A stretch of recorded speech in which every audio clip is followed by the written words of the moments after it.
Good morning, everyone. It is March 22nd. Here is your morning news rundown. It was a busy night. Before we get into it, to all those who have become paid subscribers or sent one-time donations via Venmo, thank you so much for supporting my work.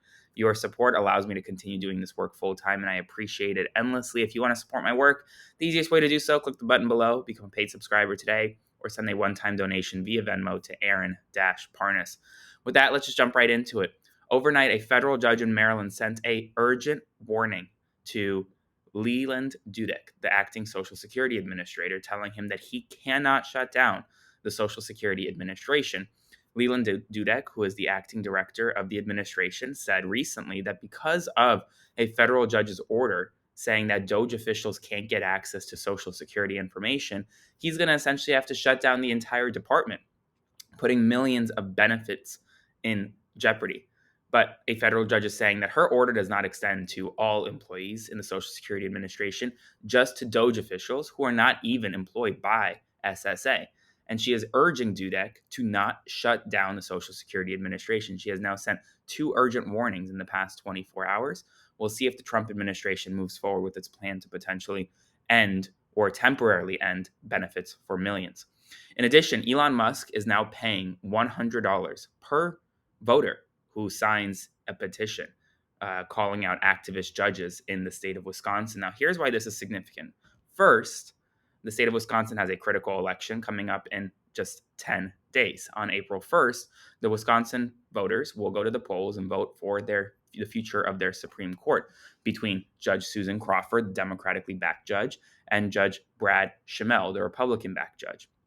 Well, now, Elon Musk's super PACs, which have spent more than $20 million in Wisconsin trying to elect Schimel, are now offering $100 to each voter to essentially sign a petition calling out activist judges, both in Wisconsin and across the country. Is it legal? Maybe. Is it highly questionable? Yes. Very questionable, especially given Elon Musk's position as senior advisor in the White House. According to the New York Times, the Trump administration is now weighing economic aid, specifically for farmers impacted by tariffs, because the tariffs have decimated parts of the farming industry in America, have caused chaos within the Midwest. Now the Trump administration is seeking to potentially bail out farmers. According to Washington Monthly's new poll, JD Vance is officially the most disliked new vice president in American history. In North Carolina, Republicans are continuing their challenge to a North Carolina Supreme Court race that Democrats won by 700 votes between Allison Riggs and Jefferson Griffin. They are now seeking to throw out 60,000 ballots. It hasn't worked so far. Maybe it'll work. Probably not, though. In addition, Commerce Secretary Howard Lutnick essentially went on TV and said that no one but fraudsters would complain about missing a Social Security check. I beg to differ. I think there are millions of Americans who rely on Social Security who would complain if they missed a Social Security check. Donald Trump overnight revoked security clearances for a number of other political opponents, including Kamala Harris, the former vice president, and Hillary Clinton, the former Secretary of State.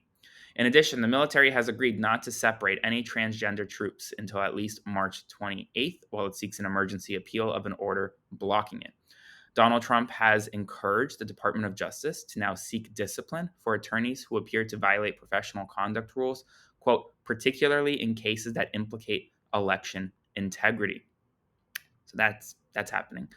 He also directed Pam Bondi to conduct a review of all law firms, of those law firms that have targeted him and his campaign on over the past several years, for whether or not there should be essentially sanctions imposed or some sort of executive action taken against certain lawyers or law firms. In addition, Tesla owners have been trading in their vehicles at record levels since Elon Musk joined the Trump White House. March represented the, quote, highest ever share one car shopping site has seen for Tesla trade-ins toward new or used cars from brands sold at auto dealerships. Physicians at Idaho's largest health system will continue to be shielded from criminal prosecution for providing abortion care in an emergency after a federal judge issued a new protection order in a lawsuit over the state's abortion ban. Folks, that's all the news right now. Obviously, it was a busy night. It's going to be a busy day. I'll be providing you updates as much as I can. I don't have great Wi-Fi throughout Panama, but once I get good Wi-Fi, you'll get updates. So if you want to support my work, click the button below, become a paid subscriber to my Substack today, or send a one-time donation via Venmo to Aaron-Parnas, and I will see you this evening for another evening news rundown. So take care.